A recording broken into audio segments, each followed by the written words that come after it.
Elias Ward pulled hard on the reins, his horse skidding to a stop in the red desert dust. A body lay crumpled ahead, a tall Apache woman, her muscular frame coated in dirt and crusted blood. Purple whip marks scarred her shoulders, and her wrists were bound with leather, evidence of brutal captivity. Her chest rose faintly, each breath a struggle. Elias dismounted, dropping to his knees beside her. The heat shimmered off the ground, but a colder thought gripped him: this could be a trap. The Apache had warned him to stay out of their affairs. His hand brushed her neck, her pulse was faint, barely there. If he left her, the sun would finish her by dusk. Gritting his teeth, Elias cut the leather bonds with his knife and hoisted her over his shoulder. She was heavy, like a sack of grain, but he slung her across his horse. "Damn it," he muttered, kicking the horse into motion. Red dust swirled behind them, the air thick with the scent of blood and scorched sand. He didn't look back. If anyone watched, they'd know he'd chosen a side, and there was no undoing it. At his rickety cabin, Elias carried the woman, Takaina, inside and laid her on a blanket by the fireplace. He sparked a fire, its flickering light dancing across his weathered, sun-darkened face. Water was scarce, each drop precious in the dry season, but he soaked a cloth to clean the blood and dust from her face. Her pulse remained weak, but she was alive. Elias had avoided trouble since disease claimed his wife and sons years ago, living like a ghost with his cattle and parched land. But saving Takaina shattered that solitude. Her powerful build and the whip marks told a story of punishment, likely for defying tribal law. If the Apache found her here, he'd be their enemy. Night fell, the prairie wind whistling through the cabin's cracks. Elias fed the fire and sat beside Takaina, handing her a bowl of water.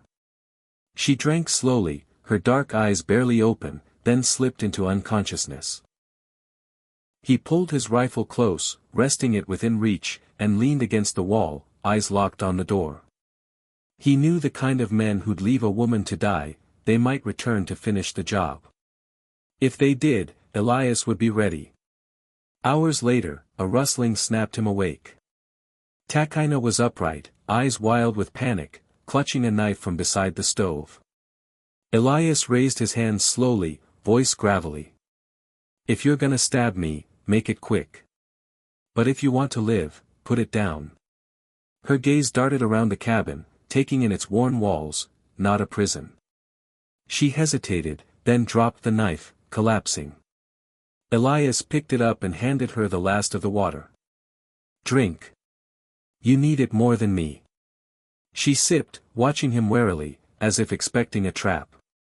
He stepped onto the porch, rifle in hand, and sat on the steps. In the moonlight, his silhouette was still as stone, cigarette smoke curling upward. Takaina watched him through the open door, unable to sleep. Each time nightmares stirred her, she saw him there, never leaving, never intruding. A strange feeling bloomed in her chest: safety. At dawn, Elias spoke quietly. "Stay until you're strong, or leave. Your choice." Takaina said nothing, but her grip tightened on the blanket. That was her answer. By midday, Takaina could stand. She stepped into the yard, her bandaged shoulder stiff but her eyes sharp. Elias was repairing a fence. "You're stronger," he said without looking up. "Water tanks behind the cattle pen if you want to eat." Silently, she grabbed a bucket, her muscular arms hauling it with ease. Elias glanced at her, surprised by her strength so soon after near death. That afternoon, she watched him work, then stepped forward, taking the hammer to finish driving fence posts. Elias nodded, letting her continue. That evening, Takaina lit the fire and cooked rabbit stew, setting a bowl before him. He gave a silent nod of thanks. Days passed, the cabin alive with the sounds of hammers and shovels. Elias dug a water hole, Takaina hauled stones to shield against the wind, rebuilding a fence in a single afternoon. One evening, they sat on the porch. Elias lit a cigarette, Takaina whittled a knife. "Why'd you save me?" she asked, breaking the silence. He stared at the dry fields. Couldn't leave someone to die. Seen too much death. She nodded, a weight inside her easing. That night, she slept deeply, no longer haunted by nightmares, while Elias's steady footsteps circled the homestead. One afternoon, the sky turned golden, and hoofbeats echoed in the distance. Elias grabbed his Winchester as 3 Apache warriors appeared, their faces painted for war. The leader spoke coldly. "Our woman is here. Hand her over." Takaina froze, gripping her knife. Elias stepped between her and the riders, rifle steady. "She's injured. She stays until she's healed." A warrior snarled, "She's cast out. Shelter her, and you're our enemy." Elias's eyes were steel. "You'll have to go through me." The silence was taut, dust swirling around the horses. The leader's gaze burned, but he lowered his spear.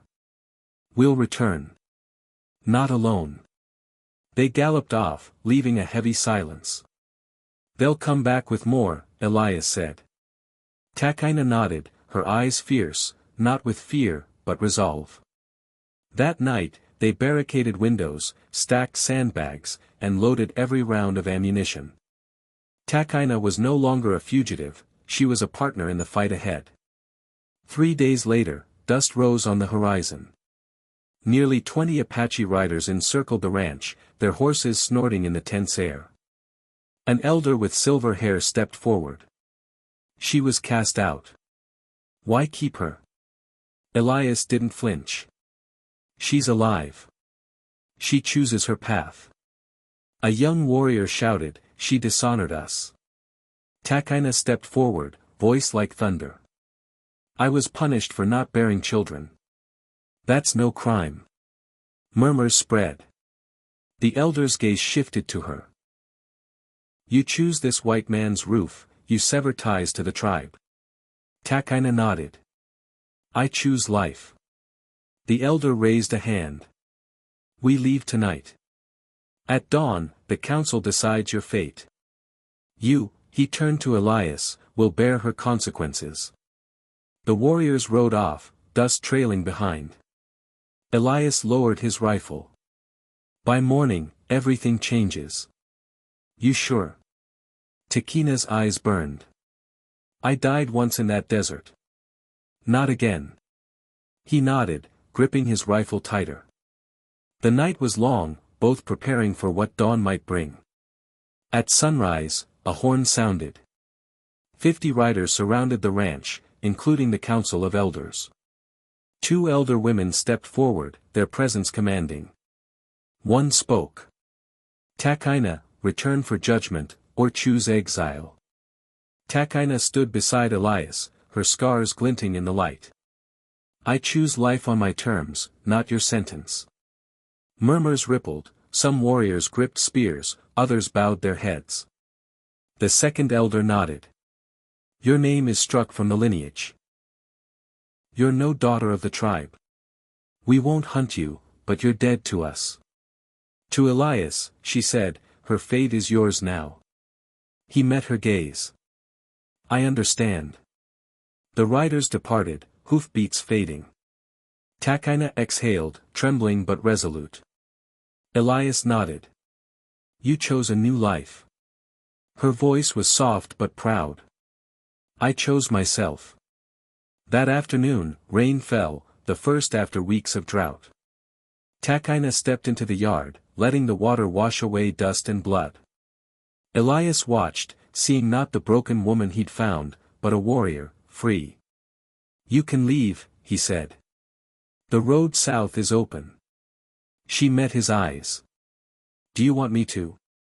He shook his head. "This ranch isn't big enough for one anymore." A faint smile crossed her lips.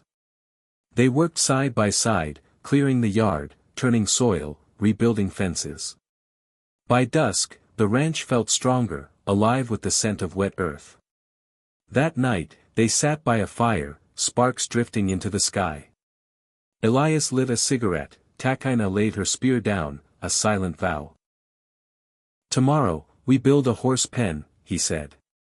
She nodded, her face warm in the firelight. Sometimes, we don't choose where we're born, but we choose where we stand. When two souls refuse to walk away, a home is built, not just from wood, but from courage and trust.